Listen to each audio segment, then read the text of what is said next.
Hey everybody, it's Mike. Denise is in the back seat, and we are returning our rental car, our loaner car.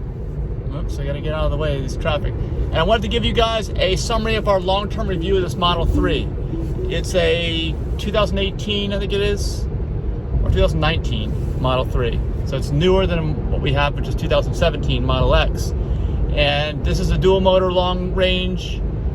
It's got good range on it. It's got up to like 300 miles almost of range when it's fully charged. But I just want to talk about our experience. I was already hearing some creaking. We've definitely heard some noises, right, in this car? Yeah, it wasn't very quiet to sleep in because it would make those creaking, popping noises from the heat dissipating like all through the night. Yeah, well, we've heard, actually, she's talking about car camping. This car is made out of steel. Model S and X have frames and skins of aluminum.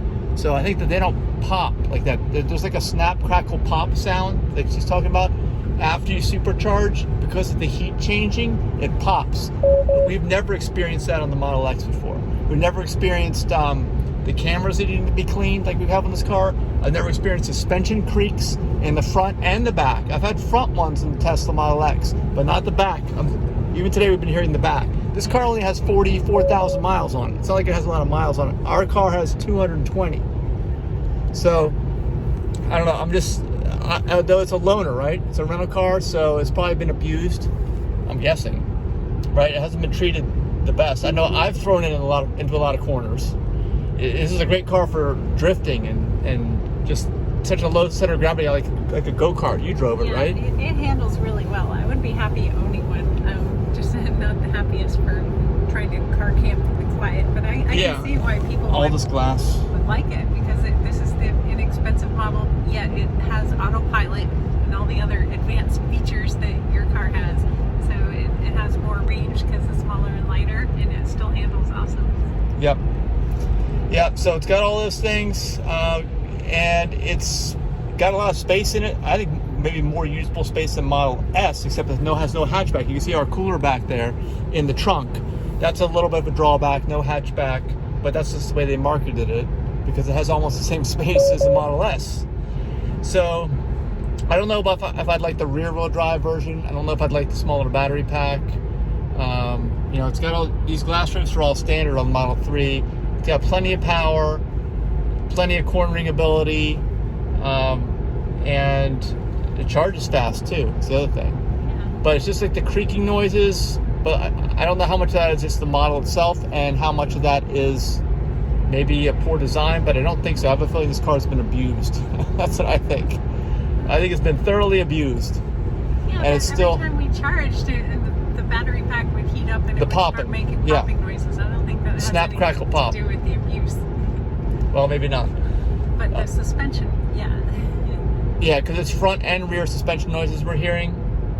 And I've done lots of short videos on it. One of my most popular short videos in this car has been opening up the front with a 9-volt battery pack. So just search that up.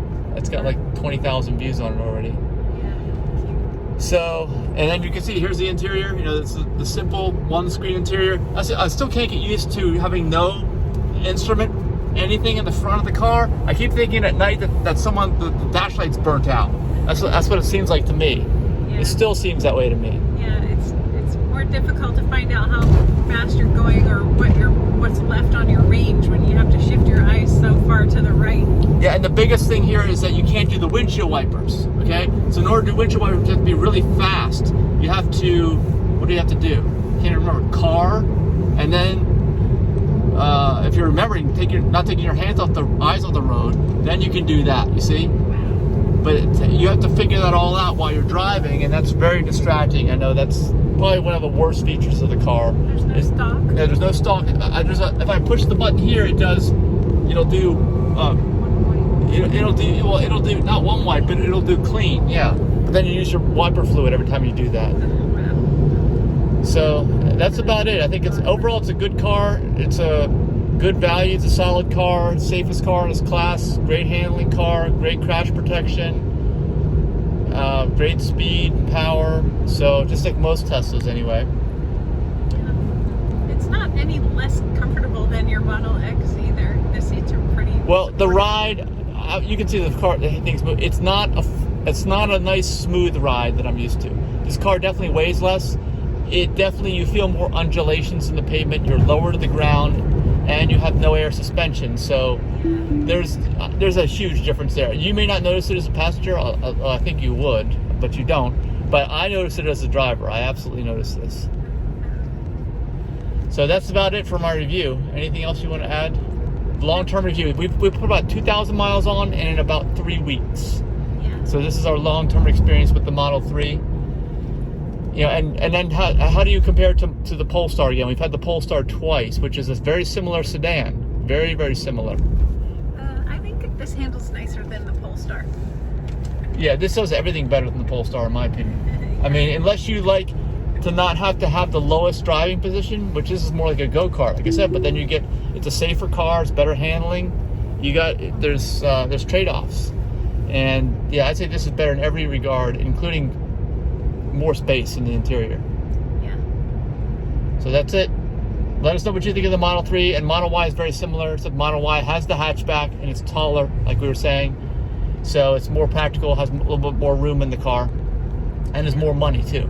I'm just glad it didn't cut off and run out of electricity without warning like your older Model X. Well, mine never did that before you get to 100,000 miles. So once you get to 100,000 miles in the battery pack, it's like any old car, right? It has problems. Okay. That's it. Very well. So let us know what you think in the comments, and like the video if you got some value out of it. Share it, of course, and subscribe to the channel. Bye. Bye. Yeah, my car's looking clean. Here's our loaner, the one we were talking about, in case you haven't seen it before.